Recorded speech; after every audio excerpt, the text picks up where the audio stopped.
এর অপেক্ষায় বসে থাকি।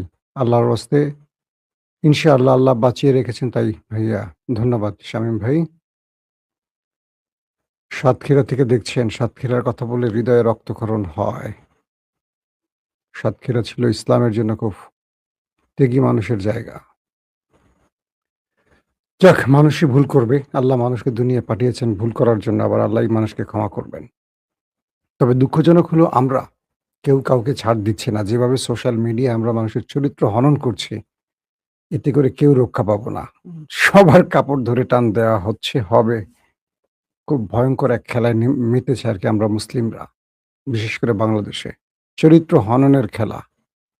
কে কাকে কত চরিত্র হনন করতে পারে প্রতিযোগিতা করে কেউ কাউকে ছাড় দিচ্ছে না। ফলে সবার কাপড় খুলে যাচ্ছে। দর্শক, আসেন কয়েকটা গুরুত্বপূর্ণ খবর দিয়ে আমি লাইভ শুরু করব। তার আগে সংক্ষিপ্ত আলোচনা করে নিচ্ছি আমি যে বিষয়ে কথা বলব। শেখ হাসিনাকে ভারতে রেখে নরেন্দ্র মোদী একটা বড় ধাক্কা খেল। আর সেই ধাক্কাটি দিল ককরোচ পার্টি। অর্থাৎ অনেকটা শেখ হাসিনার মতো ভয়ংকর এক আতঙ্কে কয়েকটা দিন কেটেছে নরেন্দ্র মোদীর। খুব দুর্দান্ত কিছু তথ্য পাওয়া গেছে। ২ নম্বর গুরুত্বপূর্ণ খবর, ইরানের কাছে অবশেষে মাথা নত করল মার্কিন প্রেসিডেন্ট ডোনাল্ড ট্রাম্প। তিনি দুটো রাষ্ট্রের মাধ্যমে ইরানের কাছে আবারও সিজ ফায়ারের প্রস্তাব পাঠিয়েছেন। ৩ নম্বর গুরুত্বপূর্ণ খবর, ইরান এবং আমেরিকার এই খেলায় মধ্যপ্রাচ্যের আরো কিছু কুশীলবের চরিত্র স্পষ্ট হচ্ছে। সেই বিষয়গুলো একটা একটা করে জানাবো আপনাদের। দর্শক, প্রথম যে খবরটি দিয়ে শুরু করতে চাই, নরেন্দ্র মোদী। আপনারা জানেন যে তাদের শিক্ষামন্ত্রী ধর্মেন্দ্র প্রধান পদত্যাগ করেছেন দীর্ঘ আন্দোলনের ফলে। তার আগে নরেন্দ্র মোদী একটি চ্যালেঞ্জ নিয়েছিলেন যে তিনি তার শিক্ষামন্ত্রীর পদত্যাগ করাবেন না, আন্দোলনকারীরা যা করুক। কিন্তু তার কাছে একটি ইন্টেলিজেন্স তথ্য এসেছিল যে এই আন্দোলনটা সরকার পতনের আন্দোলনে যাবে এবং নরেন্দ্র মোদী এই সময়টা বিশ্বের কয়েকটা বড় বড় রাষ্ট্রের সহযোগিতা চেয়েছিল। কিন্তু সেই রাষ্ট্রগুলো বলে দিয়েছিল স্পষ্ট করে ছাত্র জনতার বিরুদ্ধে গুলি তারা অ্যালাউ করবে না। আর তখনই নরেন্দ্র মোদীর পুলিশ হাত গুটিয়ে ফেলেছিল। যেমন বাংলাদেশের জুলাইতে শেখ হাসিনা কাউকে তোয়াক্কা করেনি, প্রকাশ্যে একদম বুক বরাবর না মাথা বরাবর লাগলে গুলি করো। কে এই সহযোগিতা করেছিল? নরেন্দ্র মোদী। এবং আপনারা জানেন যে শেখ হাসিনার পুলিশকে ভারত থেকে বিশেষ বাহিনী কমান্ডো পাঠিয়ে জুলাইতে আমাদের ছাত্র হত্যায় সহযোগিতা করেছিল ভারত এবং তাদের এই সেই বিশেষ কমান্ডো বাহিনী, যারা পরবর্তী দেশ ছেড়ে পালিয়ে গেছে। এবং বাংলাদেশের সেনাবাহিনী সবচেয়ে খারাপ কাজটি এটি করেছিল যে ওদেরকে পালাতে সহযোগিতা করেছিল, পারত আন্দোলনকারীদের কাছে তুলে দিতে। কিন্তু আমাদের সেনাবাহিনীরা হয়তো ভারতের ভয়ে তারা গোপনে অনেকটা তাদেরকে দেশ থেকে বের করে দেয়। নিজের দেশের জনগণকে মারতে শেখ হাসিনা ভারত থেকে কমান্ডো ভাড়া করে, আর তাকে বলে গণতন্ত্রের মানুষ কন্যা। তার জন্য এখন আওয়ামী লীগের লোকরা কাঁদে, যারা আওয়ামী লীগ করে। আমার কাছে মাঝে মনে হয় যারা আওয়ামী লীগ করে তারা মানুষ হতে পারে না। কষ্ট নেবেন না, আমি আওয়ামী লীগকে একটা সময় এত ঘৃণা করতাম না। আমার পরিবারে প্রচুর আওয়ামী লীগ আছে। রাজনৈতিকভাবে আমি নাম বলবো না, বাংলাদেশের অন্যতম আওয়ামী লীগের প্রথম সারির 10 জনের একজন আমার পরিবারের মধ্যেই আছে। দুঃখজনক হলেও সত্য একথাই বলতেই হয়, যারা নিজের দেশের মানুষের বুকে গুলি চালাতে পারে তারা আসলে কিসের রাজনীতি করে? একটা দল 15 বছর ক্ষমতায় ছিল, তারপর যাকে খুশি তাকে মারছে, গুম করছে। তারপরে বাহিরের দেশ থেকে লোক ভাড়া করে এনে মানুষ মেরেছে। ভারত থেকে কমান্ডো ভাড়া করে এনে আমাদের সেনা অফিসারদেরকে বেছে বেছে মেরেছে। এই দলটি কখনো দেশের হতে পারে? এরা মুক্তিযুদ্ধের পক্ষের হতে পারে? যারা বিশ্বাস করেন তারা পাগল অথবা ছাগল অথবা অসুস্থ। একদম স্পষ্ট বলি, এই এই দুটো শব্দের সাথে বাকি সব বাদ দেন, এই দুটো শব্দের সাথে মেলান আগে যে কাজটা আওয়ামী লীগ করেছে। নরেন্দ্র মোদীর উপর যে বিপদটি এসছিল তিনি ধরে নিচ্ছিলেন তার সরকারের পতন হচ্ছিল। প্রথম তিনি ভেবেছিলেন দমাতে পারবেন পুলিশ দিয়ে, কিন্তু পারেননি। পুলিশ দিয়ে পারেননি কারণ পুলিশ বাংলাদেশের পুলিশের মতো আওয়ামী পুলিশ ছিল না। একদল অ্যাগ্রেসিভ হয়েছে, আরেক দল পিছন থেকে সরে গেছে, বলছে আমরা ছাত্রদের মারতে পারবো না, এরা তো আমাদের সন্তান, এদের গায়ে হাত তুলবো কি করে? নির্দেশ এসছে পুলিশের উপর, পুলিশ লাঠিচার্জ করেছে। আপনারা দেখেছেন যে কয়েকজন পুলিশ মারছে, সব পুলিশ সম্মিলিত মারে নাই, কারণ ওদের মধ্যে মানবিকতাটা ছিল। ওদের রাষ্ট্রে আমাদের মতো পচে যাওয়া রাজনীতিবিদের চেয়ে একটু হলেও মানসম্পন্ন, বা পুলিশের মধ্যে বিশেষ করে আমলা পুলিশের মধ্যে কিছুটা বিচার বিবেচনা বোধ আছে। আমাদের দেশে এটা থাকে না। যখন বিএনপি আসে মানে ক্ষমতা সব পুলিশ বিএনপি হয়ে যায়। কে জামাত, কে আওয়ামী লীগ, কে বিএনপি না। সব পুলিশ পদ আর অর্থনৈতিক লাভ বা ধান্দাবাজির জন্য। যখন আওয়ামী লীগ আসে সব আওয়ামী লীগ হয়ে যায়। ভবিষ্যতে কখনো জামাত যদি আসে সব জামাত হয়ে যাবে। আমাদের আমলাদের, আমাদের প্রশাসনের ক্যারেক্টার হলো এরকম। এরা কখনো মানে একটা রাষ্ট্রের চিন্তা করে না। প্রত্যেকে ব্যক্তির চিন্তাটা করে। যার কারণে এই অবস্থা হয়। কিন্তু আমার যারা আন্দোলন করছেন ভারতের দিল্লির অনেকের সাথে কথা হইছে। আবার এনটিভির ভারতের একটা বড় গণমাধ্যমে আমার কিছু বন্ধু তাদের সাথে কথা হইছে, যেটা তারা স্পষ্ট বলছে যে পুলিশ ছাত্রদের উপর কিছু পুলিশ অ্যাগ্রেসিভ হলেও সবাই সম্মিলিত হয়নি। এবং ছাত্রদের ভরসা ছিল এটাই যে পুলিশ তাদের উপর হামলা করবে না, কারণ তারা কোনো পলিটিক্যাল লোক না। এটি একটি প্লাস পয়েন্ট ছিল। নরেন্দ্র মোদী এখান থেকে একটা মানে কামব্যাকের সুযোগ পেয়েছে। ২ নম্বরটা হলো দ্রুত সময় নরেন্দ্র মোদী যখন বুঝলেন যে পরের দাবিটা আসবে প্রধানমন্ত্রীর পদত্যাগ, তখন বাধ্য হয়ে শিক্ষামন্ত্রীকে তিনি কোরবানি দিলেন। তবে যে তথ্যগুলো পাওয়া যাচ্ছে ভেতরে আরেকটা সম্মিলিত প্রচেষ্টা শুরু হচ্ছে, কারণ এই আন্দোলনে সম্পৃক্ত হয়েছে বড় সংখ্যক মুসলিমরা এবং ইতিমধ্যে বেশ কয়েকজন মুসলিমকে বাড়িতে গিয়ে গ্রেফতার করেছে নরেন্দ্র মোদীর পুলিশ। তবে আন্দোলনকারীরা বলছে যদি এইভাবে মুসলমানদের হয়রানি করা হয় তারা আবারও যন্তর মন্তরে নামবে, কারণ এই আন্দোলনটা সৌন্দর্য বাড়িয়েছিল মুসলমানরা। অজস্র পোলাপান যখন সারা রাত যন্তর মন্তরে পড়েছিল রাস্তায়, মানে পড়েছিল কি তারা রাত জেগে আন্দোলন করছিল, সেই সময় মুসলিম ছেলেরা সবাইকে পানি খাইয়েছে, খাবার দিয়েছে ক্ষুধার্ত মানে ছাত্র জনতাকে। ফজরের আজান হয়েছে, অজস্র হিন্দুদের মাঝে ১০ জন, ৫ জন, ২০ জন, ৫০ জন মুসলিম দাঁড়িয়ে নামাজ পড়েছে আজান দিয়ে রাস্তায়, রাজপথে। সেই দৃশ্য আমার ফেসবুকে আমি দিয়েছিলাম। এই দৃশ্য আপনারা কল্পনা করতে পারেন যে একজন মুসলিম হাজারো মানুষের মধ্যে ফজরের সময় উঠে যখন নামাজ পড়ে সেই দৃশ্যটা কত সুন্দর হতে পারে। আমি একটা ছবি আপনাদের দেখানোর চেষ্টা করব। কথা বলার মধ্য দিয়ে আমি চেষ্টা করছি সেই ছবিটা আমার সিস্টেমে আপনাদেরকে দেখানোর জন্য। তো এই পরিস্থিতির মধ্যে সবাই বলছে যে হিন্দু মুসলিম ভাই ভাই। তাদের স্লোগানটা হলো এরকম যে তারা এই দেশকে ব্রিটিশের বিরুদ্ধে যুদ্ধের মাধ্যমে যে স্বাধীন করেছিল, এখানে মুসলমানদের অনেক বড় অবদান ছিল, তাই কোনো মুসলমানকে গ্রেফতার করতে পারবে না, এমন একটি দাবি এখান থেকে উঠে এসছে। কিন্তু নরেন্দ্র মোদী টার্গেট করছে এখন মুসলমানদের। তিনি বোঝাচ্ছেন যে আন্দোলনটা মুসলিমরা করাইছে, যেমন শেখ হাসিনার টার্গেট ছিল জামাত শিবির। একদম কনফার্ম। দেখেন আবার দেখেন এই আন্দোলনে জামাতকে জড়ানোর একটা কৌশল ভারতের জি টিভি থেকে শুরু করে প্রচুর গণমাধ্যম বলছে যে জামাত নাকি চিঠি পাঠিয়ে এই আন্দোলনের সমর্থন ব্যক্ত করেছে। মানে কত বড় ফেক নিউজ, এটা ভারতের সব গণমাধ্যম প্রচার করেছে মোটামুটি। তারপরে দেখা গেল এটার হদিস খুঁজে টুজে যে এইসব সব ভুয়া খবর ছিল। এটা জামাতের কোনো মানে রিয়েল চিঠি ছিল না। এটা ওরা নিজেরাই এই ছবি বানায়া জামাতের নামে প্রচার করছে। বুঝতে পারছেন? জামাত এটা অফিসিয়ালি জানাইছে যে এরকম কাজ তারা বা এরকম কোনো তাদের চিঠি পাঠানো হয়নি আন্দোলনকারীদের উদ্দেশ্যে। এরকম অনেকগুলো বিষয় ছিল। এখন যে অবস্থাটা তৈরি হয়েছে, নরেন্দ্র মোদী এই মুহূর্তে সবচেয়ে বড় বিপদে আছেন। কারণ কি?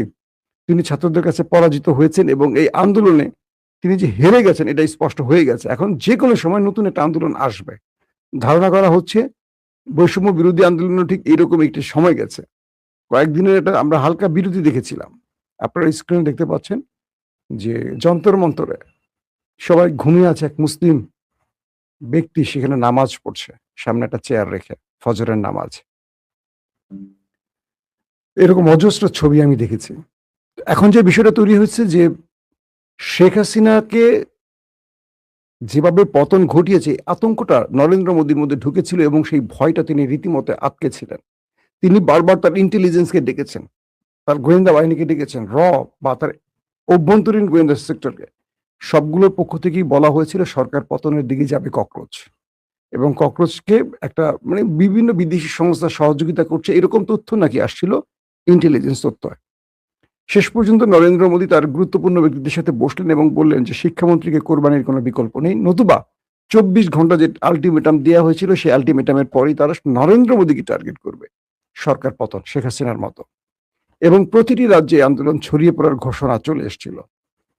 শেষ পর্যন্ত শেখ হাসিনার অবস্থা থেকে শিক্ষা নিয়ে নরেন্দ্র মোদী খুব দ্রুত সিদ্ধান্তগুলো নিয়েছেন। তারপরও বলা হচ্ছে যে বড় আন্দোলন আসছে খুব শীঘ্রই। নরেন্দ্র মোদীকে এত সহজে পার দিবে না, কারণ নরেন্দ্র মোদী যতগুলো অপকর্ম করছে এখন শুধু লিস্টের সামনের দিকে আসবে, একটা একটা করে সামনে আসবে। এবং নরেন্দ্র মোদী এই প্রথম পরাজিত হয়েছেন, বলা হচ্ছে তার পুরো ফাটল ধরছে। আরেকটি ইন্টারেস্টিং তথ্য দেয় আপনাদের, এটা নিয়ে আমি আলাদাটা পর্ব করব পরে। আগামী 10 থেকে 15 বছরের মধ্যে ভারত ভাগ হতে পারে। আপনারা মনে রাখবেন কথাটি ভালো করে। 10-15 বছরের মধ্যে ভারতের কয়েকটা রাজ্য ভাগ হয়ে যেতে পারে। ভারত এই ইন্টেলিজেন্স তথ্যগুলো জানে। এই আন্দোলনগুলো মুসলমানদের সম্পৃক্ততা বা বিদেশি সম্পৃক্ততা অনেকগুলো বিষয়কে ভারত এখন খুব গুরুত্বের সাথে নিচ্ছে, এবং যে আন্দোলনটি হইছে লক্ষ লক্ষ মুসলিমরা নেমেছিল, কারণ মুসলমানদের উপর বিজিবির দুঃশাসন এই আন্দোলনের সবাইকে সম্পৃক্ত, শুধু না মুসলিমকে আবার মাঠে নামিয়েছিল। এবং মুসলিমরা মাঠে নামলে সরকার পতন হবে, এটা নরেন্দ্র মোদী জানে। যেমন জামাত শিবির মাঠে নেমে শেখ হাসিনার পতন ঘটিয়েছে। এই আন্দোলনটা কিন্তু মূল নেতৃত্ব জামাত শিবির দিয়েছে, কেউ মানুক আর না মানুক এটা শেখ হাসিনা জানে, আর জানি বলেই বিদায়ের আগে তাদেরকে নিষিদ্ধ করে গেছে। আসেন গুরুত্বপূর্ণ ইরানের খবরগুলোতে আসে। ইরানের লেটেস্ট আপডেট যেটা হলো সেটা হলো হরমুজ প্রণালীতে মাইন বিস্ফোরণে আবার তেলের ট্যাঙ্কার বিস্ফোরিত হয়েছে, ধ্বংস হয়েছে। ইরানের গণমাধ্যম জানিয়েছে যে হরমুজ প্রণালীতে নৌ মাইনের আঘাতে একটি তেলবাহী ট্যাঙ্কার বিস্ফোরিত হয়েছে। বিষয়টি কি? ইরান তার হরমুজ প্রণালীতে বিভিন্ন জায়গায় মাইন পুঁতে রেখেছে, আর যে অঞ্চলে মাইন পুঁতে রাখেনি সেই অঞ্চলগুলোকে সবার জন্য উন্মুক্ত রেখেছে। তো এখন যেটা হচ্ছে যে আমেরিকা ইরানের নির্ধারিত পথের ভিন্ন পথ অবলম্বন করতে জাহাজকে প্রলুব্ধ করছে, যার ফলে ইরান সে অঞ্চল থেকে মাইনগুলো সরায়নি। অর্থাৎ হরমুজের কন্ট্রোল আমেরিকা নেয়ার জন্য চেষ্টাটা করছিল, আর ইরান বলছে না, এটা আমার জলসীমা, আমার কন্ট্রোলে থাকবে। তো আমেরিকার নির্দেশে ইরানের দেখানো পথের বাইরে যারা চলাচল করছেন তারা আক্রমণে শিকার হচ্ছেন, অথবা মাইন বিস্ফোরণে তারা ধ্বংস হচ্ছেন। ঠিক তেমনি একটি ঘটনা আবার নতুন করে হরমুজে ঘটলো, যে হরমুজ প্রণালীতে নৌ মাইন যে আছে পানির নিচে, ইরান যে মাইনগুলো পুঁতে রেখেছিল সেটার বিস্ফোরণে একটি তেলের ট্যাঙ্কার ধ্বংস হয়েছে। ইরানের পররাষ্ট্র মন্ত্রণালয়ের মুখপাত্র ইসমাইল বাঘাই বলছেন, হরমুজ প্রণালীতে সামুদ্রিক যান চলাচলের কার্যপ্রণালী নিয়ে ওমানের সঙ্গে আলোচনা অগ্রগতি হয়েছে। তবে ইন্টারেস্টিং ব্যাপার হলো যে গত 2 দিন আমেরিকা ইরানে কোনো আক্রমণ করেনি, কারণ আমেরিকা সর্বশেষ ইরানের হাতে ধোলাই খেয়ে তারা পাকিস্তান এবং কাতারের মাধ্যমে মধ্যস্থতার জন্য আবারও প্রস্তাব পাঠিয়েছে, এবং এই দুটো দেশ ইরানের হাতে পায়ে ধরে কোনো রকম রাজি করানোর চেষ্টা করছে। তো আমেরিকা যখন 2 দিন আক্রমণ করেনি, ইরানও পাল্টা আক্রমণ করেনি।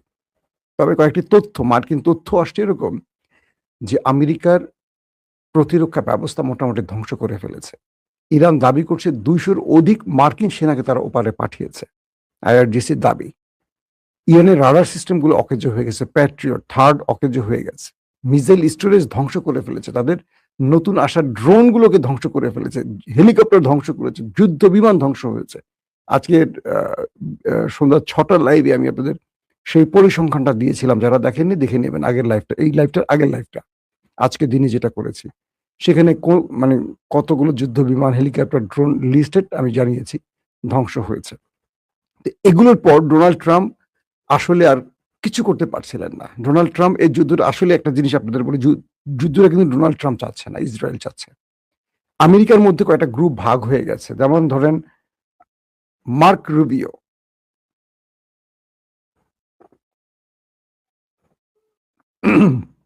পররাষ্ট্রমন্ত্রী, তিনি এক ফরম্যাটের। তারপর মার্কিন প্রেসিডেন্ট ডোনাল্ড ট্রাম্পের জামাতা জেরার্ড কুশনার, ইসরায়েল পন্থী। স্টিভ উইটকফ, ইসরায়েল পন্থী। তারপর আপনার ভাইস প্রেসিডেন্ট জেডি ভেন্স, তিনি ইসরায়েল বিরোধী। তো জেডি ভেন্স চাইছেন যুদ্ধটা বন্ধ করতে, তিনি সর্বোচ্চ মানে ট্রাম্পের পরে যিনি প্রেসিডেন্ট, বা ট্রাম্প কিছু হলে যিনি প্রেসিডেন্ট, বা ট্রাম্প না থাকলে তিনি president, vice president JD veins, তিনি বারবারই ইরানের সাথে আলোচনার চেষ্টা করছেন, কিন্তু তাকে ইসরায়েল সে সুযোগ দিচ্ছে না। ট্রাম্পকে প্রলুব্ধ করে বারবার যুদ্ধে টানা হচ্ছে, কারণ বাকি ব্যক্তিগুলো ট্রাম্পকে যুদ্ধের দিকে আনছে। এখন যুদ্ধে প্রথম দফা ব্যর্থ হয়ে আবার সিজফায়ার, তারপর আবার যুদ্ধে হলো, আবার ব্যর্থ হয়ে সিজফায়ার। এইবার ইরান বলছে যে কোনোভাবে আমরা আর সিজফায়ারে যাব না, যুদ্ধের সমাধান। আমেরিকাকে, না রে ভাই, তোরা এরম গো ধরিস না, যা হয়েছে ভুল হয়েছে, আবার মাফ কর, বড় ভাইরে তো 3-4 বার মাফ করা যেতেই পারে না।